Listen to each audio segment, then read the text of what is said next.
Is that there were no cell phones those days. So the communication began at schools. Soweto's children were well organized.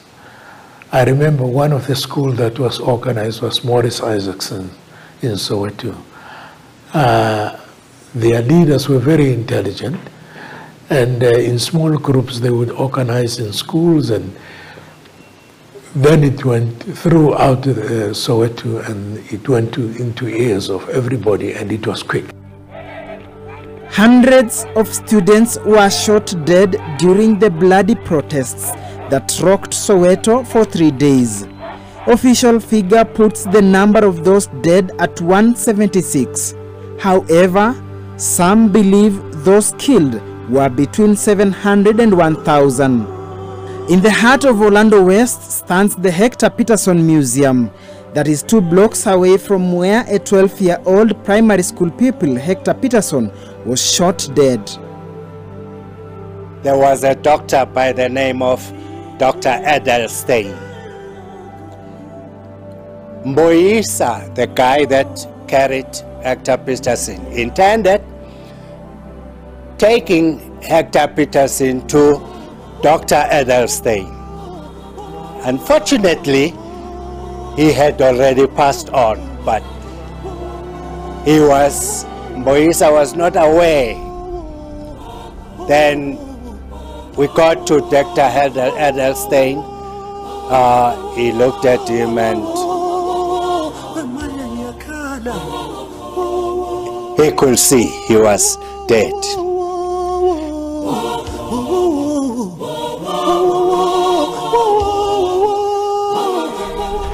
The police started throwing tear gas to the learners, and it's when the learners were confused, and Hector Peterson was shot. I witnessed the death of Hector Peterson because I was one of the people who were marching.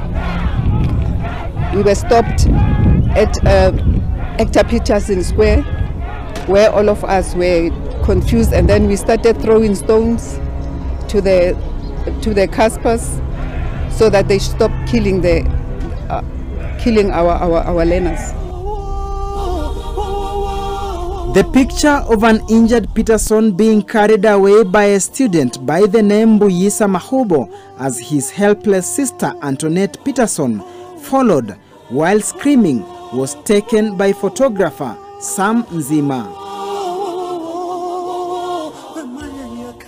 which became a symbol of the Soweto Revolution and has been mounted at the museum that was unveiled by President Nelson Mandela on 16th June 2002 in honor of the youth who gave their lives in the struggle for freedom and democracy. His sister Antoinette permanently works at the museum, but unfortunately we could not interview her because it required clearance by the Gauteng Film Commission, which requires a 14-day notification. Tens of students visit the museum daily plus other visitors. These bricks on the wall signify graves of hundreds who are killed during the protests.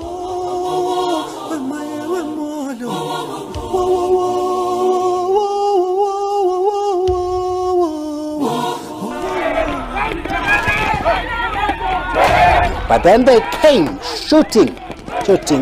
I remember I saw an incident somewhere at Mfulo.